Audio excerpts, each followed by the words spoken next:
Bismillahirrahmanirrahim. Assalamualaikum warahmatullahi wabarakatuh. Saudara, dengan saya lagi Edi Mulyadi dari Forum News Network. Saudara-saudara sekalian yang saya hormati, yang saya banggakan, yang saya andalkan. Nah, andalkan itu untuk bersama-sama berjuang, keren ya, berjuang menegakkan kebenaran, melawan kezaliman. Kalau Anda saksikan di bumper in saya, ya, di intro saya itu, intronya itu ada bangung melawan, menegakkan keadilan, melawan kezaliman. Nggak ada urusan sama partai tertentu ya. Ini saya buat sebelum partai itu dideklarasikan. Jadi memang kita perlu betul-betul pejuang-pejuang yang sungguh-sungguh ingin melihat kebenaran itu tegak. Dan itu memang tidak mudah, tidak gampang, karena ada risikonya. Harus ada punya niat yang kuat dan juga keberanian. Tapi keberanian saja tidak cukup ya. Kita harus niat kuat itu dalam rangka beribadah kepada Allah gitu. Jangan pengen disebut jadi pahlawan. Jangan pengen disebut berani lo, hebat lo. Jangan. Itu jangan dimasukkan ke dalam kalkulasi niat kita. Gue mau begini lah biar orang bilang, "Wih, dia berani lo, dia keren lo." Enggak.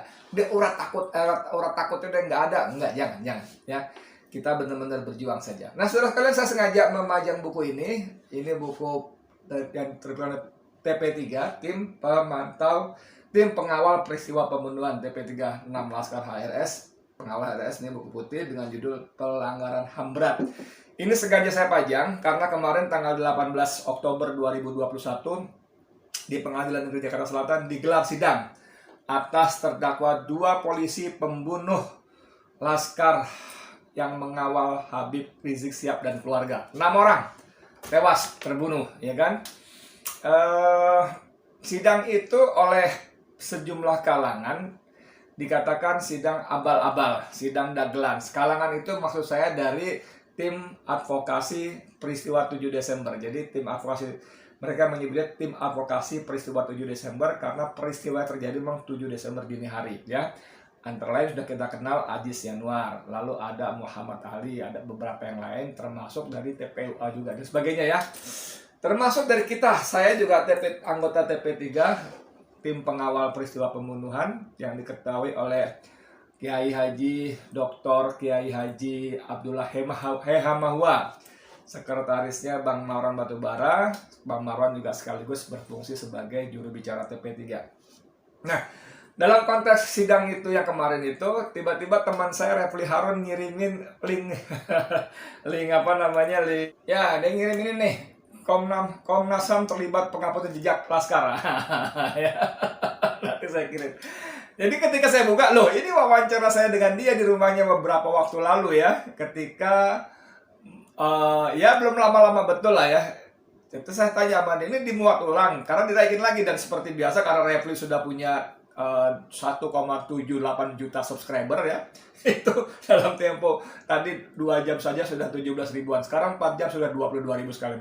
Nah, karena Refli juga memuat ulang dan memang menurut saya kontennya cukup relevan dengan persidangan kemarin, maka saya juga akan muat ulang. Cuma saya kasih beberapa pengantar sedikit bahwa judulnya Edi Mulyadi, Komnas HAM terlibat penghapusan jejak pelaku dan otak pembunuh Laskar FPI. Ini di dalam, saya sebetulnya malam itu juga nggak sengaja itu post dengan video itu, konten itu direkam sekitar jam 11 malam, jam 23 ya, kurang lebih jam segitulah. Kenapa? Karena saya juga nggak sengaja datang ke situ untuk direkam atau rekaman. Saya hanya mengantar teman saya, sahabat saya Babe Aldo ya.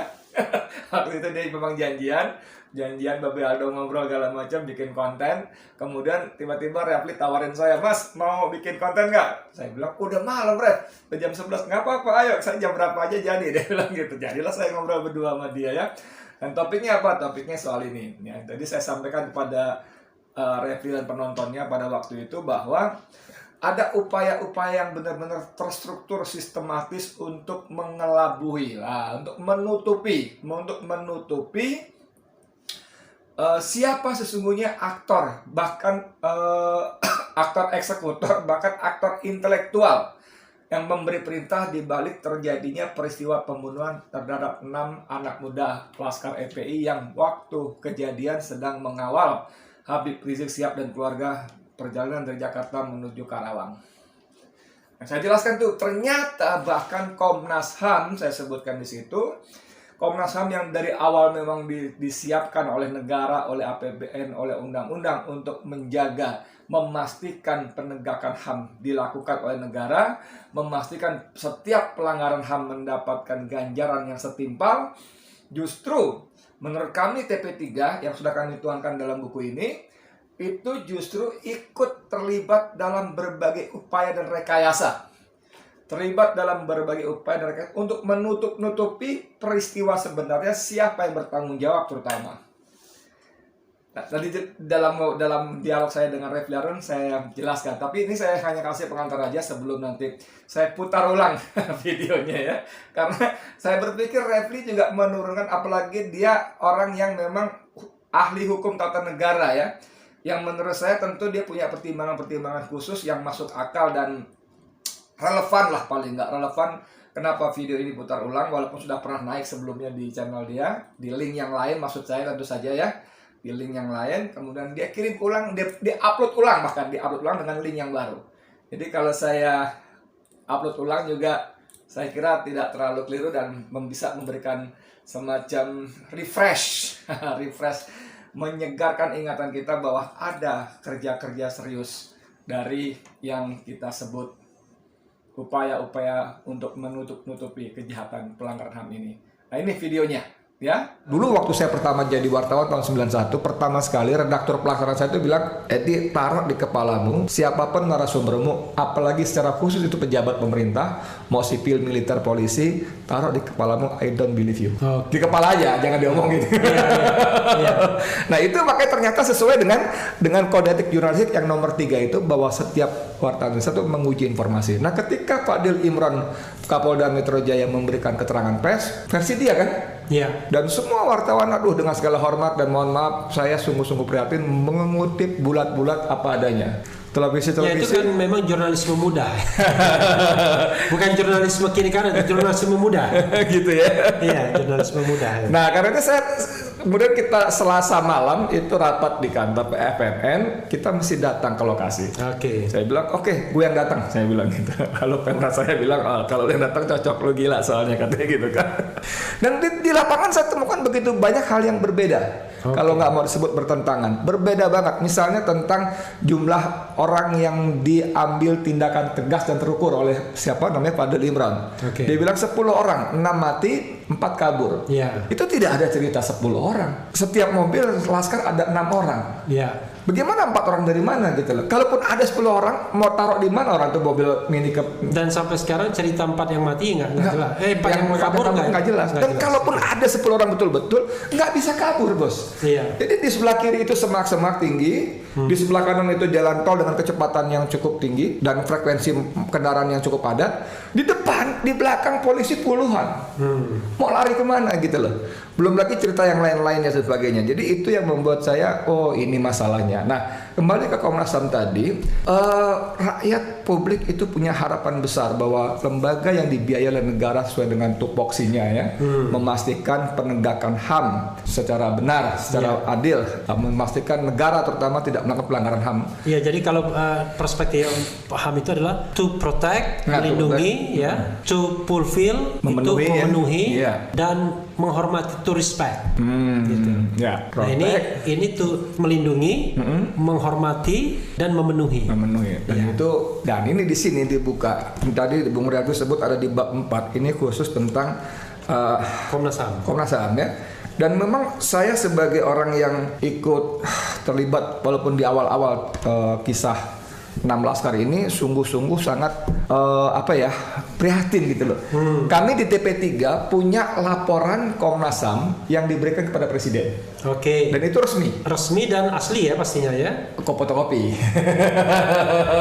Maksudnya isinya asli. Asli resmi karena apa? Itu dapat dari kantor Kemenko Polhukam. Jadi soalnya ada juga Bupati bilang itu ijazah asli. asli kata yang jual ya. Iya. Kata yang jual asli.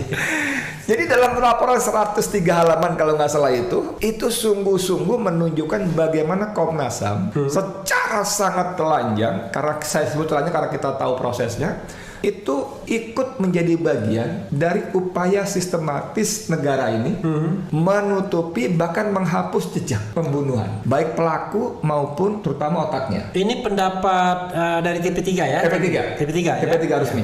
Jadi mudah-mudahan nanti kalau Komnas HAM membantah ya bantah ya. Karena ini kan buku ini kan juga sudah beredar. Yeah. Jadi apa yang disampaikan oleh Mas Edi itu tidak lebih dari apa yang tertera di buku ini. Silakan. Saya kasih beberapa contoh misalnya ya. Bagaimana Komnas HAM yang dibiayai oleh negara dari APBN, uang rakyat, itu dia tidak bisa mengungkap mobil Land Cruiser hitam yang datang ke lokasi. Siapa penumpangnya, pangkatnya apa, jabatannya apa. Walaupun dalam laporan dia sebutkan.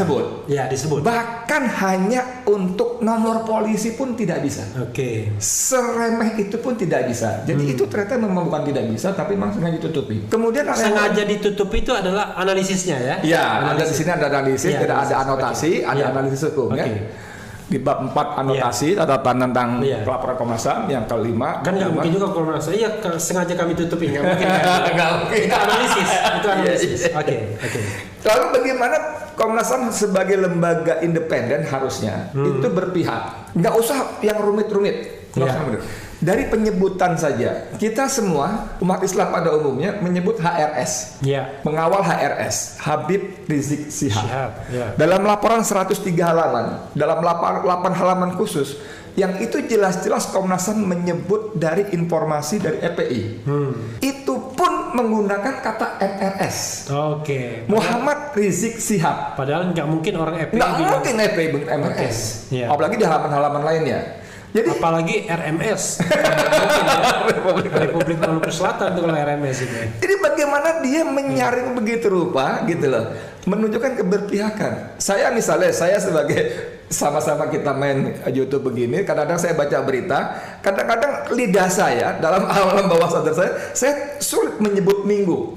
Demikian kata Refli Harun kepada hari tanggal sekian minggu. Saya tiba-tiba jadi Ahad gitu. Itu kan alam bawah sadar saya gitu loh. Karena Senin, Selasa, Rabu, Kamis, Jumat, Sabtu itu Arab semua. Tiba-tiba Minggu. Nggak tahu dari mana itu Minggu. Tapi kan saya harusnya bacanya Minggu, orang saja baca kok apa adanya gitu kan. Nah ini terjadi kepada Komnas HAM.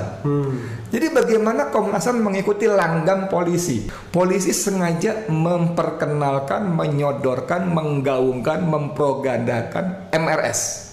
Muhammad Rizik Syihab. Karena polisi tahu betul kalau orang Islam, pengikutnya apalagi pecintanya, itu menyebut HRS, Habib Rizik Syihab, itu ada rasa hormat. Ada rasa takzim. Nah itu yang hendak dikikis. Dan Komnas HAM tanpa malu-malu ikut langgam MRS. Tidak ada satu kata pun HRS di sana. Bahkan tadi saya bilang, bahkan untuk laporan dari keterangan EPI pun jadi MRS. Konon JPU itu banding karena disebut Majelis Hakim menyebut Habib. Bayangin. Luar biasa itu. Saya ngutip dari Babi Aldo juga itu. itu viral juga. Kenapa menjadi banding antara lain karena Habib karena Majelis Hakim menyebut Habib Rizik Syihab. Jadi itu beberapa hal yang menunjukkan Komnas HAM itu bekerja sungguh-sungguh tidak pada tempatnya.